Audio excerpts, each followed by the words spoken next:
तो फिल्म की शुरुआत होती है और दिखाया जाता है कि एक औरत को जबरदस्ती कुछ खिलाया जा रहा था, जिसके बाद हमें एक रेस्टोरेंट में शेफी को दिखाया जाता है जो यहाँ की हेड शेफ है।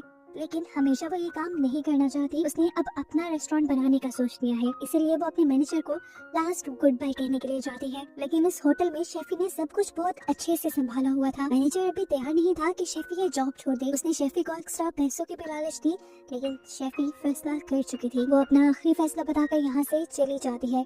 सुबह होने पर वो एक जंगल में बनी हुई खास जगह पर पहुंचती है। ये जगह पहले भी एक रेस्टोरेंट ही था, लेकिन बंद क्यों हुआ अभी शेफी ये बात नहीं जानती। इसी होटल का विजिट करते हुए उसे बैकयार्ड में एक गार्डन दिखता है, जिसे शायद यहाँ के पुराने शेफ ने लगाया होगा। वो जब इस गार्डन को देख रही थी तभी उसे एक ओल्ड लेडी दिखी। एकदम से उसे अपने पीछे से कुछ आवाज आई। पीछे मुड़ी जब और उसने वापस देखा तो वहाँ पे वो ओल्ड लेडी नहीं थी। इस चीज से शेफी काफी परेशान हो गई। फिर इतनी ही देर में यहाँ पर एंड्रयूस भी आ चुका था, जो उसका पार्टनर था इस होटल में। वो उसे एक दूसरे जंगल थीम वाले रेस्टोरेंट पे लेकर जाता है ताकि यहाँ की वो सारी चीजें कॉपी करके अपने होटल में ले जा सके। यहीं पर उन्हें लूसिया नाम की एक शेफ भी मिलती है, जो उनके साथ उनके होटल पर काम करने वाली थी। खाना खाते हुए ही एंड्रयूस ने इन दोनों को बताया कि संडे को उन्होंने कुछ इन्वेस्टर्स को इन्वाइट किया हुआ था और उनके लिए शानदार मेन्यू तैयार करने की जिम्मेदारी इन दोनों शेफ पे थी। इसके बाद शेफी अपने घर आती है और रात भर रेसिपीज ढूंढ कर अच्छा मेन्यू बनाने में लग जाती है। वो जंगल वाले होटल के घर में ही थी और उसे रात में दोबारा अपने घर से बाहर एक डरावनी आवाज सुनाई थी। वो घबरा गई। बाहर जाकर उसने देखा तो कोई नहीं था और ना ही बैकयार्ड में कोई था। लेकिन जब वो बैकयार्ड से अंदर आई तो लॉन्च में उसे एक बूढ़ी औरत की पिक्चर मिली। ऐसी ही बूढ़ी औरत को उसने पहले बाहर भी देखा था। इससे पहले कि करीब जाकर वो उस फोटो को देखती, एकदम से शेफी को उस बूढ़ी औरत की परछाई खिड़की पे दिखाई देती है। वो जब खिड़की के पास गई तो वहाँ पर भी उसे कुछ क्लियर नहीं दिखा। वो काफी घबरा गई थी। उसे जाकर स्ट्रेस रिलीफ करने वाली टैबलेट्स ली और फिर सुबह के लिए कुछ कुकिंग की तैयारी करके वो सो जाती है। सुबह काफी अच्छी थी, उसे कोई परेशानी नहीं थी क्योंकि उसने सब कुछ पहले से ही तैयार करके रखा हुआ था। उसने जाकर डो को हाथ लगाया। डो बिल्कुल अच्छी तरीके से राइस हुई थी, लेकिन तभी उसे डो में कुछ हलचल सी महसूस हुई। उसने जब डो को खोल कर देखा तो उसमें बड़े बड़े कीड़े पड़ चुके थे और जो सारी तैयारी रात में उसने की थी, जो सारा खाना रात में उसने तैयार किया था, उसमें फंगस लग चुकी थी। रातों रात ऐसा कैसे हो सकता था? आज शाम इन्वेस्टर्स भी आने वाले थे। वो बुरी तरह पैनिक हो जाती है और अपने हेल्पर से दोबारा सारा सामान लाने को कहती है ताकि वो यही खाना दोबारा बना सके। अब कुछ ही देर में इन्वेस्टर्स आने वाले थे। किस्मत बुरी शेफी की कि उसे सामान भी मार्केट से पूरा नहीं मिला। उसने जल्दी जल्दी में एक नॉर्मल रेस्टोरेंट वाला खाना बनाया। कुछ स्पेशल वो इन्वेस्टर्स के लिए बना ही नहीं पाई। ऐसे में पहला खाना खाकर इन्वेस्टर्स ज्यादा इम्प्रेस नहीं हुए, लेकिन शेफी ने डिजर्ट काफी अलग बनाया हुआ था। उसे उम्मीद थी कि ये खाकर सारे इम्प्रेस हो जाएंगे। उसने जैसे ही उसे सर्व किया तो देखा कि उसके अंदर से भी कीड़े निकल रहे हैं और बूढ़ा आदमी उसे खाने वाला है। वो उसका हाथ पटक कर रोक देती है, हालांकि वो जानती थी कि ऐसा करना बहुत ही बुरा साबित हो सकता है। अपनी इस हरकत को डिफेंड करते हुए शेफी ने कहा, असल में वो चम्मच बहुत गर्म था जिससे आप खाने वाले थे। मैं आपको किचन से नया स्पून ला देती हूँ। खैर, उसकी इस हरकत के बाद और नॉर्मल से डिशेस खाने के बाद इन्वेस्टर्स उसे कुछ अच्छा तो रिव्यू देकर नहीं चाहते। वो कहते हैं कि ये सब बहुत आम था, किसी भी रेस्टोरेंट से मिल सकता है, आप लोगों को कुछ अच्छा ट्राई करना चाहिए। अब शेफी इस सब से बहुत ज्यादा उदास हो चुकी थी। तब उसके इन्वेस्टर ने उसे कहा, हिम्मत मत हारो और नया मेन्यू तैयार करने में लग जाओ। शेफी को बहुत ज्यादा गुस्सा आ रहा था। शेफी ने टेंशन बहुत ली हुई थी और इसी सब में शाम भी हो गई। शाम में दोबारा उसे अपने गार्डन के पीछे से वही अजीब आवाज आई। आज तो उसने ठान लिया कि जो कोई भी होगा उसे मार देगी। चाकू छुपाते हुए वो बाहर निकली तो वो सिर्फ एक रैबिट था, जिसका पीछा करते करते वो एक अजीब सी जगह पर पहुंच गई, जहाँ पर एक गेट लगा हुआ था जिसके अंदर रैबिट चला गया। वो भी इसके अंदर चली गई और अंदर उसने एक बहुत ही अजीब लेकिन बहुत ही खूबसूरत गार्डन देखा। ऐसा गार्डन और ऐसे पौधे उसने आज से पहले कभी नहीं देखे थे। इन पर जो फल लगे थे वो भी आज तक उसने कभी नहीं देखे थे। उसने एक फल को चेक करने के लिए जब उतारा तो देखा इसके अंदर भी वही कीड़े थे जो उसकी डो में लग गए थे।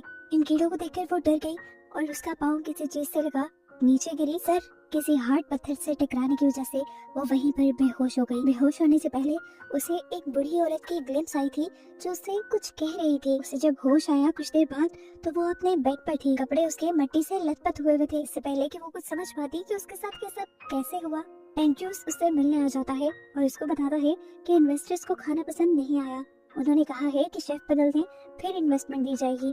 ये सुनकर शेफी का गुस्सा और भी ज्यादा बढ़ जाता है क्योंकि उसने अपनी पूरी जिंदगी की कमाई, अपनी जॉब, सब कुछ इस रेस्टोरेंट पर कुर्बान कर दिया था और ऐसे कैसे वो शेफ बदलने का कह सकते थे। खैर शेफी अपने गुस्से को ठंडा करती है और एंड्रयू से कहती है प्लीज मुझे 2 हफ्ते का टाइम दो, मैं सब कुछ पहले की तरह बेहतर कर दूंगी। अब शेफी रोज खाना बनाने में लग जाती है, लेकिन किसी भी दिन उसका खाना मजेदार बन ही नहीं रहा था। उसे समझ नहीं आ रही थी वो गलती कहाँ कर रही है। खैर उसी दिन उसे अपनी जैकेट के पॉकेट में से एक फल मिला। ये जैकेट गार्डन में गंदी हुई थी, ये गार्डन का फल था जिसे उसने साइड पे रखा और दोबारा खाना बनाना शुरू कर दिया। लेकिन खाना इस मर्तबा भी अच्छा नहीं बना। फ्रस्ट्रेट होकर उसने सारा खाना गिरा दिया और फिर उस फल को चखा कि फल बहुत ही ज्यादा मजेदार था। इसको खाकर शेफी को आइडिया आया कि क्यों ना उसी गार्डन के फलों से खाना बनाया जाए। वो अब बिना कुछ सोचे समझे गार्डन में जाती है एक छुरी लेकर और सारे पौधों का थोड़ा थोड़ा सैंपल ले लेती है। उसने सारे चख के देखे, ये सारे मजेदार थे, यहाँ तक कि इन पौधों के पत्ते भी मजेदार थे। उसने इन सारे पौधों का टेस्ट लिखकर नोट्स बना लिए कि खाने में क्या चीज किस तरह डलेगी और क्या टेस्ट देगी। यहाँ गार्डन के एक दरख्त पर उसने एक अजीब सा सिंबल भी बना देखा था। ये सिंबल उसने अपने घर में लगी उस ओल्ड लेडी की पिक्चर पे भी देखा है। उसने अपने जहन में थ्योरी बनाई कि शायद ये गार्डन उस ओल्ड लेडी ने लगाया होगा। उसका गार्डन का और सिंबल का कोई कनेक्शन तो है। घर को सर्च करते हुए उसे एक और ऐसी बुक मिलती है जिसके अंदर गार्डन में लगाए गए सभी पौधों की इंफॉर्मेशन थी, जिनसे शेफी को बहुत मदद मिली है। वो इन्हीं गार्डन से लाए फलों और पौधों से खाना बनाना शुरू करती है और अपनी साथी शेफ को टेस्ट करने को कहती है। शेफ ने जब इसे टेस्ट किया तो हैरान रह गई। एक आम सी डिश इतनी मजेदार कैसे हो सकती थी। उसने शेफी से पूछा आखिर तुम ये सारी चीजें लाई कहाँ से हो और ये मिली कहाँ से।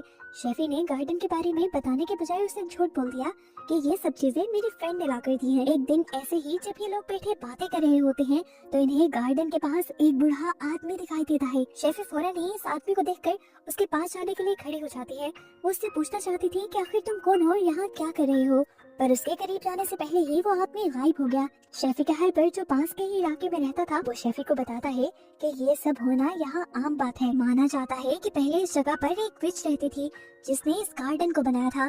इस गार्डन में सब अजीब था।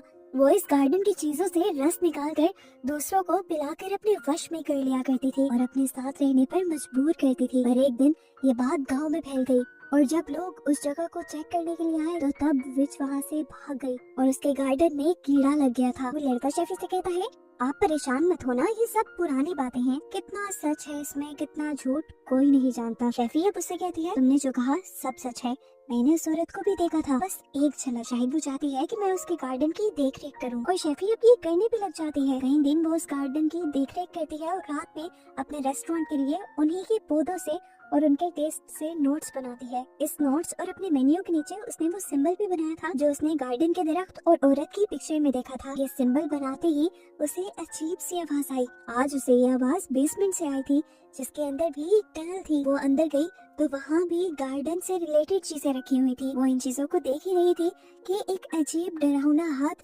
शेफी की तरफ बढ़ता है, जिसे देखते ही वो डर गई, वो घबरा गई बुरी तरह। औरत ने फिर से वही बात बोली जैसे वो गार्डन की हिफाजत करने को कह रही हो, लेकिन जो भी था बहुत डरावना था। ये सीन भी बहुत ही ज्यादा हॉरिबल था। शेफी भागकर अपने रूम में वापस आ गई और आज जो सब उसने देखा था उसकी वजह से उसे बुखार भी हो गया।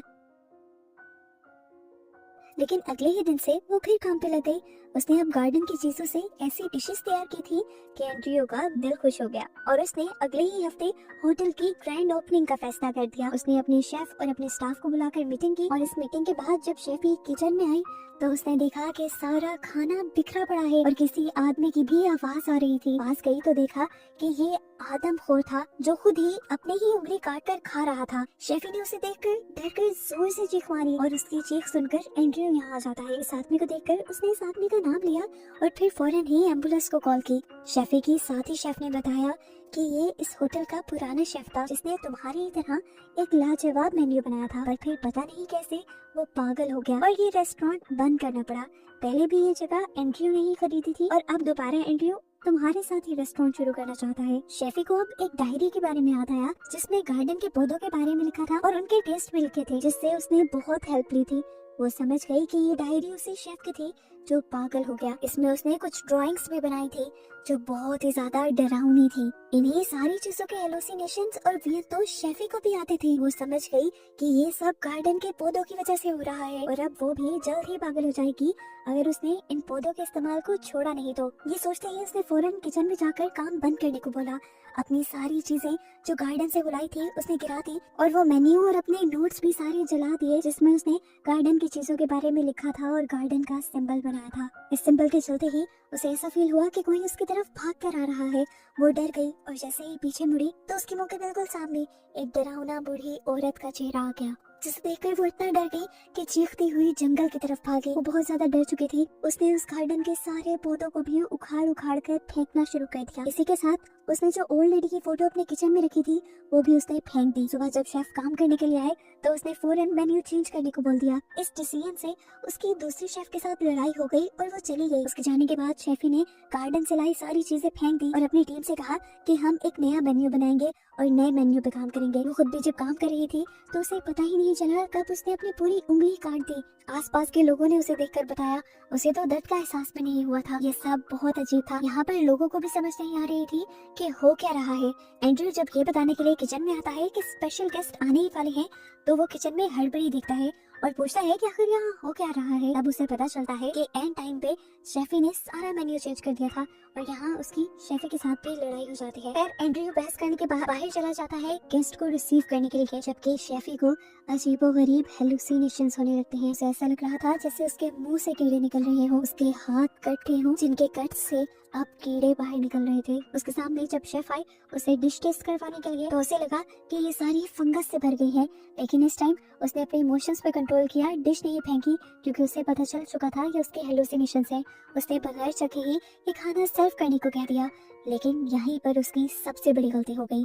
इस डिश में सी फूड था और एक गेस्ट को सी फूड पेश नहीं करना था और ये बात वो पहले से ही जानती थी। उसकी वजह से उस गेस्ट को एलर्जी हो गई, सांस आना बंद हो गया और एंड्रयू के हाथ पांव फूल गए। आखिर में दोबारा ही उसके रेस्टोरेंट की बेइज्जती हुई और सब लोग वहाँ से चले गए। एंड्रयू भी गुस्से में आ गया। रात में उसने शेफी से कहा तुम्हारा तो पता नहीं, लेकिन मैंने अपनी सारी जमा पूंजी इस रेस्टोरेंट पे खर्च कर दी है और तुमने पहले ही दिन मेरे रेस्टोरेंट की रेपुटेशन खराब कर दी। इस चीज का तो शेफी को भी बहुत दुख था। अगली सुबह शेफी नई उम्मीद से उठती है कि आज जो भी वो करेगी वो ठीक करेगी। उसने देखा कि जो शेफ कल चली गई थी वो भी आज वापस आ गई। उसने उसका शुक्रिया किया, लेकिन ये वापस आई थी एंड्रयू के कहने पर।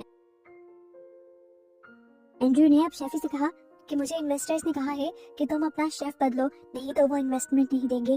प्लीज तुम यहाँ से कहीं दूर चली जाओ। ये सुनकर शेफी गुस्से से पागल हो गई। एंड्रयू अब उसे हाथ पकड़कर वाइन स्टॉक के पास बेसमेंट में ले गया। गुस्से से पागल हुई शेफी उसी के ऊपर भड़कने लग जाती है और कहती है तुम नहीं जानते कि मैंने इसके लिए क्या किया। अपनी पूरी लाइफ स्पेंड कर दी, अपनी सारी सेविंग्स, सारा तजुर्बा, अपनी जॉब। तुमने नहीं देखी थी क्या पहले इस रेस्टोरेंट की हालत? इसे मैंने अकेले साफ किया, अकेले इस हाल तक पहुंचाया कि यहाँ के लोग बैठे और तुम मुझे ही निकाल रहे हो। उसने पास पड़ा एक हैंडल कॉक भी उठा लिया। वो यहाँ से वापस किचन में जाने ही वाली थी कि एंड्रयू ने उसे पकड़कर पीछे बने एक जेलनुमा कमरे के अंदर कैद कर दिया। शेफी हेल्प हेल्प चिल्लाती रह जाती है, लेकिन वहाँ उसकी मदद को कोई नहीं आता और एंड्रयू बाहर निकल जाता है। बाहर आते ही शेफ ने उससे पूछा कि शेफी कहाँ है? शेफी के बगैर कुछ नहीं हो पाएगा। पर एंड्रयू ने कहा वो अपनी पेमेंट लेकर जा चुकी है और आज से तुम हेड शेफ हो, आज तुम सब संभालो। लेकिन उसे इतना कुछ नहीं आता था, वो आज का इवेंट नहीं संभाल सकती थी। शेफी भी उस कमरे से निकलने की कोशिश कर रही थी, लेकिन कोई फायदा नहीं हुआ। बेसमेंट के रोशनदान से उसने गाड़ियों की चलने की आवाज सुनी और जोर जोर से हेल्प हेल्प चिल्लाकर किसी की मदद बुलाने की कोशिश की, लेकिन ये भी काम नहीं किया। यहाँ पर एक छोटा सा दरवाजा था जो उसने खोला तो देखा कि अंदर एक टनल है जो टनल बाहर जाकर खुल रही है, लेकिन बाहर का दरवाजा भी वो खोल नहीं पाई और उसी टनल के अंदर बैठ गई। एकदम से जहाँ शेफी बैठी हुई थी वहाँ जोर से जलजला आने लग गया।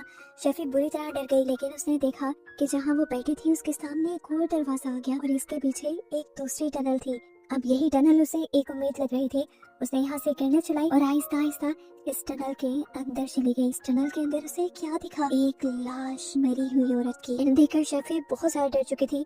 उसने पीछे जाने की कोशिश की तो मिट्टी ने उसका रास्ता बंद कर दिया। ना चाहते हुए भी उसे आगे ही बढ़ना था, लेकिन आगे तो वो लाश थी। शेफी ने हिम्मत पकड़ी और इस लाश के ऊपर से गुजरने का फैसला किया तो उसने देखा कि ये लाश उसी बूढ़ी औरत की थी जिसकी पिक्चर उसके घर में लगी हुई थी। शेफी देखती है कि इसने यहाँ पर कुछ लिखा हुआ भी था। उसने लिखा था कि मरने के बाद इंसान और सारी क्रिएचर मिट्टी के लिए न्यूट्रिशन बन जाते हैं और वो भी मरकर अपने गार्डन को पावर देना चाहती थी। सीन्स एकदम से फ्लैशबैक में चले जाते हैं और हमें वही मूवी का स्टार्टिंग सीन दिखाया जाता है जहाँ पर एक औरत को कुछ औरतें मिलकर कुछ जबरदस्ती पिलाने की कोशिश कर रही थी। असल में वो लोग उसके साथ जबरदस्ती नहीं कर रहे थे, वो उसका इलाज कर रहे थे। इस औरत को बहुत ज्यादा बुखार था जिसका इलाज कोई डॉक्टर नहीं कर पाई थी। ये बेचारी औरत तो अपनी गार्डन की जड़ी बूटियों से उस औरत का इलाज कर रही थी। वो अपने गार्डन में लगे हर पौधे और उसके हर फायदे के बारे में जानती थी। ये गार्डन उसने खुद बनाया था और इससे उसे बहुत ज्यादा लगाव था। उस दिन जब वो उस औरत का इलाज कर रही थी तो गांव के लोगों ने उसे देख लिया